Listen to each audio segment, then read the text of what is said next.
네, 그리스도의 겸손이라는 제목으로 하나님의 말씀을 전하겠습니다. 우리는 일상생활에서나 교회 공동체에서 겸손이라는 단어를 참 많이 사용합니다. 또 다른 사람들과 이야기를 나눌 때도 특히 TV의 정치 뉴스를 보면서도 교만하다는 단어를 많이 사용합니다. 겸손의 사전적 의미는 남을 존중하고 자기를 낮추는 태도가 있음이라고 되어 있습니다. 그리고 겸손의 반대말인 교만의 뜻은 잘난 체하는 태도로 겸손함이 없이 건방짐이라는 뜻을 국어사전에서 나오고 있습니다. 하지만 우리는 겸손의 의미를 잘못 인식하고 사용하고 있는 경우가 많이 있습니다. 누군가에게 나의 낮아짐을 보여주면서 그 이면에는 그것으로 인해 자신의 권위를 세우고 싶어 합니다. 또 타인의 행동과 말에 대하여 평가를 할 때 겸손과 교만이라는 단어를 많이 사용하기도 하지요. 그래서 오늘 전할 하나님의 말씀은 예수님께서 자기를 비워 종의 형체를 가지시고 자기를 낮추시고 또 죽기까지 복종하시고 십자가에 죽으신 예수님의 겸손을 선포하기 위함입니다. 우리 모두는 사회 공동체에서 또 교회 공동체에서 진정 겸손히 살아가는 삶이 되어 우리 모두가 하나님께 영광 돌리는 것에 우리 삶의 진정한 목적이 있다고 생각합니다. 우리는 가족 공동체, 또 지역 공동체, 교회 공동체, 또 친구 공동체 등 여러 공동체에 속해서 살아갑니다. 특히 가족 공동체는 가장 친밀하고 가장 깊은 서로의 관심을 가진 공동체입니다. 그러나 가정에서도 서로의 의견이 맞지 않는 경우도 많이 있습니다. 늘 함께 몸을 부딪히며 살고 있는 가정 안에서도 의견이나 생각이 다른데 하물며 여기에 모여있는 우리들이 속한 교회라고 하는 공동체 안에서도 모든 사람들이 동일한 생각과 동일한 의견을 가지고 있다고 생각하는 것은 큰 착각이라 할 수 있습니다. 그럼에도 불구하고 우리가 속한 교회는 공동체로서 균형 있고 건강하게 성장하고 또 부흥해야 할 것입니다. 그렇다면 그런 교회 공동체가 되려면 우리는 어떻게 해야 할까요? 예수님 당시에도 교만했던 사람들은 바리새인들과 유대인들이었습니다. 그럼 현대의 교회 공동체에는 또 어떤 교만한 사람들이 있을까요? 바로 교회의 모든 직분자들이 있고 그 중에 가장 교만한 사람은 바로 저 자신일 것입니다. 교회의 분열은 교만으로부터 시작됩니다. 교만은 자기 자신에게 영광을 돌리는 사람의 몫이고 교만한 사람은 다투기를 좋아하고 허영으로 가득 찬 사람일 것입니다. 만유인력을 발견한 아이작 뉴턴은 자신에 대해 이렇게 이야기한 적이 있습니다. 내가 우주에 관해 아는 지식은 바닷가에서 노는 아이들이 바다의 신비에 대해 아는 지식보다 적거나 그와 비슷할 것이다. 뉴턴의 겸손을 볼 수 있는 대목입니다. 또 이런 겸손의 모습은 슈바이처 박사에게서도 찾아볼 수 있습니다. 슈바이처 박사가 아프리카에서 병원을 지을 때 이야기입니다. 슈바이처 박사는 병원을 짓기 위해 나무를 베고 목질하는 일을 직접 했습니다. 그러나 병원 짓는 일이 혼자 감당하기 어려웠던 슈바이처는 옆에 있던 한 청년에게 도움을 청합니다. 그러자 그 청년은 저는 지식인이어서 그런 일을 할 수가 없습니다. 그런 막일은 못 배운 사람들이라 하는 겁니다. 라고 대답했답니다. 이에 슈바이처는 나도 자네만 할 때는 그렇게 생각했다네. 그러나 웬만큼 배웠다 싶으니까 이제 아무 일이나 다 하겠더군 하고 말했답니다. 신학자이자 의사였던 알버트 슈바이처 박사가 그 당시 집 짓는 힘든 일을 했다는 것은 그의 겸손을 단적으로 보여주는 좋은 일례입니다. 일찍이 예수 그리스도께서 우리에게 이렇듯 자신을 낮추고 겸손의 본을 보이셨습니다. 이 같은 주님의 겸손이야말로 우리 그리스도인들이 본받아야 할 모습인 것입니다. 하나님은 오늘 기쁨에 서신 빌립봇을 통하여 천국 백성의 삶의 모습이 무엇인지를 말씀하십니다. 그 중에서 오늘 본문 말씀은 로마 감옥에 있는 바울이 빌립보 교회 성도들에게 그리스도 백성으로서 가져야 하는 마음가짐에 대해 권면하는 말씀입니다. 당시 빌립보라는 도시는 알렉산더 대왕의 아버지인 빌립 2세의 아들 이름을 따서 도시 이름을 지었습니다. 또 빌립보는 로마 제국의 중심도로인 에그나시아 대로가 지나는 도시였으므로 상업과 무역이 발달하였고 동서양의 여러 문화와 종교들이 섞여 있는 곳이었습니다.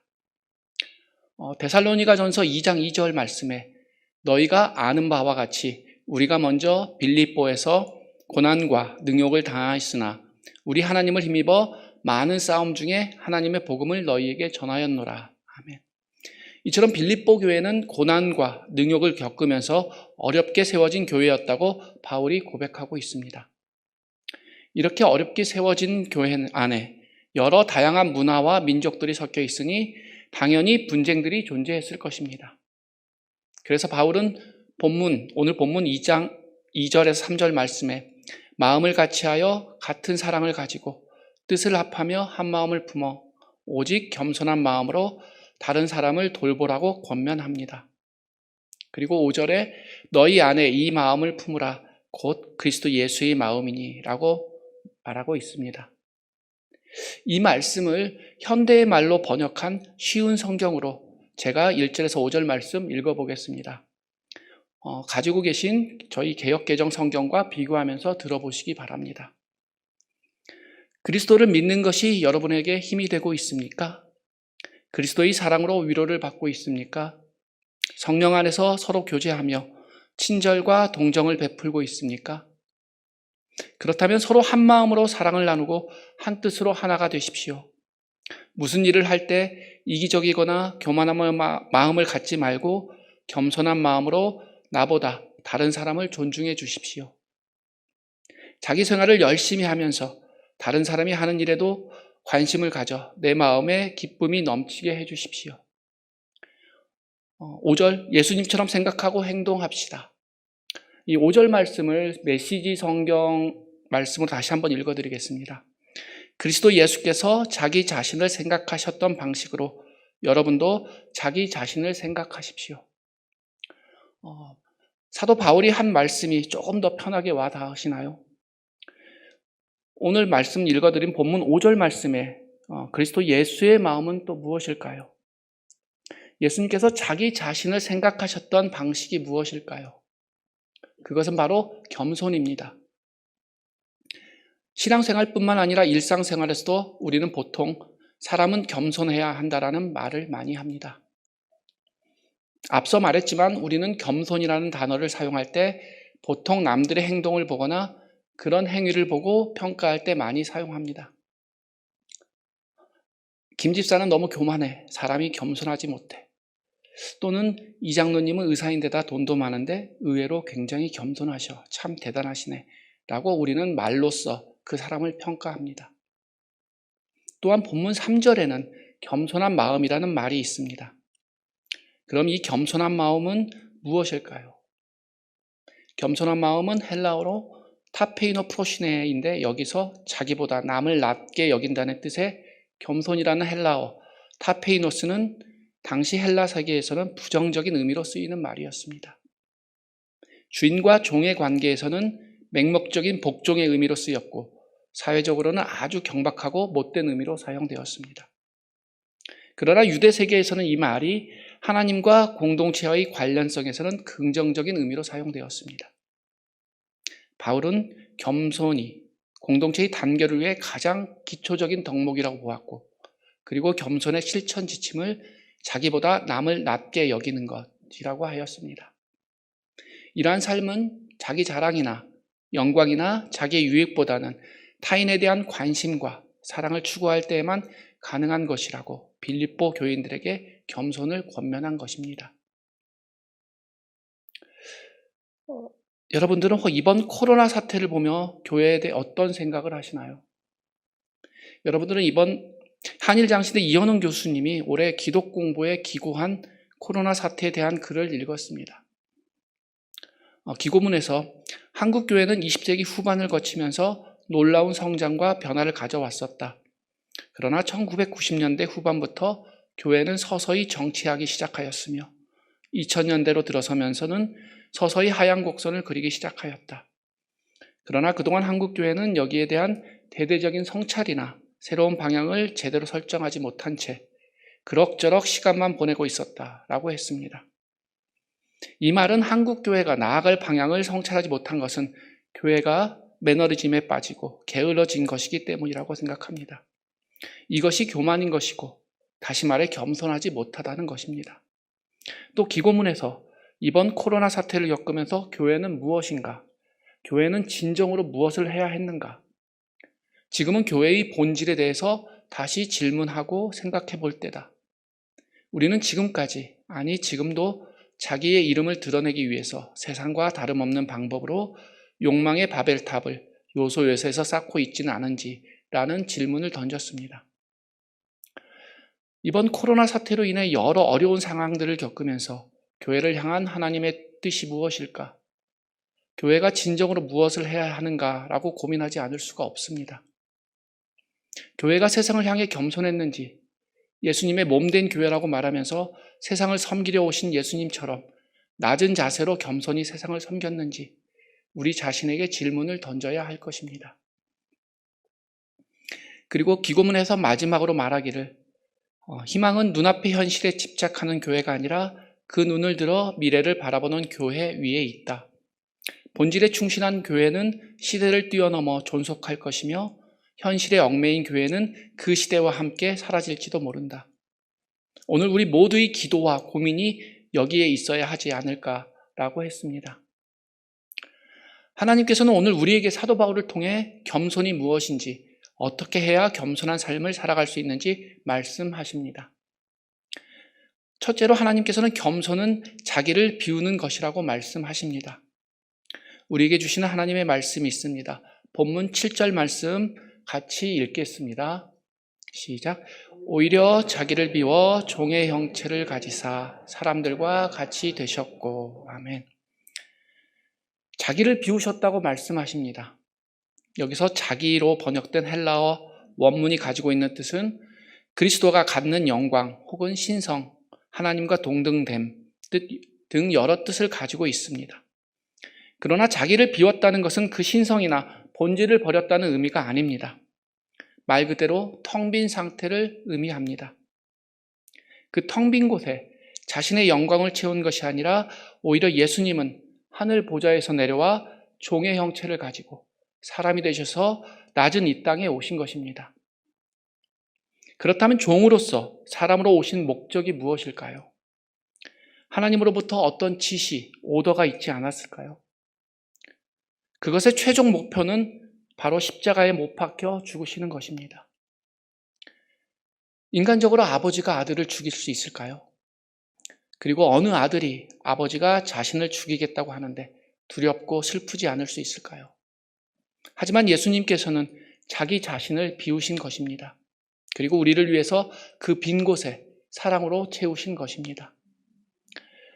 요즘 방송을 보면 음식 프로그램이 무척이나 많이 있습니다.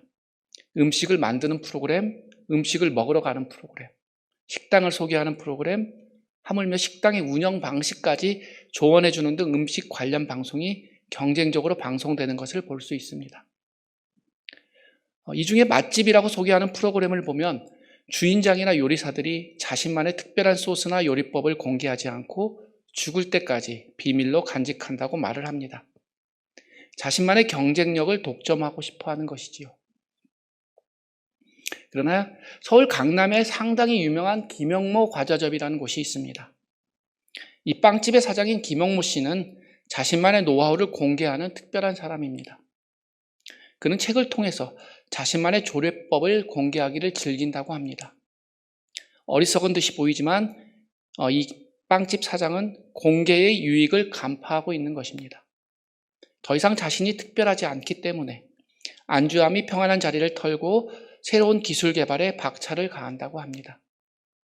비법을 끌어안고 있을 때는 생각하지도 못했던 기술을 만나게 된다고 합니다. 이렇듯 애지중지하던 것도 버릴 때 새로운 것으로 채워지고 더 나은 존재가 되는 것입니다. 현대 자본주의를 살고 있는 우리는 높이 쌓아야 이길 수 있다고 생각하면서 탐욕을 부립니다. 그러나 때로 우리는 버려야 할 때가 있습니다. 특히 하나님이 주시는 좋은 것들을 얻기 위해서는 세상적이고 정욕적이고 죄악적인 것들을 반드시 내버려야 하는 것입니다. 그렇습니다. 여러분은 예수님께서 걸어가신 십자가의 길을 가기 위해 얼마나 자신들을 비우고 계십니까? 하나님께서는 겸손의 시작은 바로 자기의 비움이라고 말씀하고 계십니다. 두 번째로 하나님께서는 겸손은 자기를 낮추는 것이라고 말씀하십니다. 여기 우리에게 주신 하나님의 말씀입니다. 8절 앞부분 말씀만 읽겠습니다. 시작. 사람의 모양으로 나타나사 자기를 낮추시고. 아멘.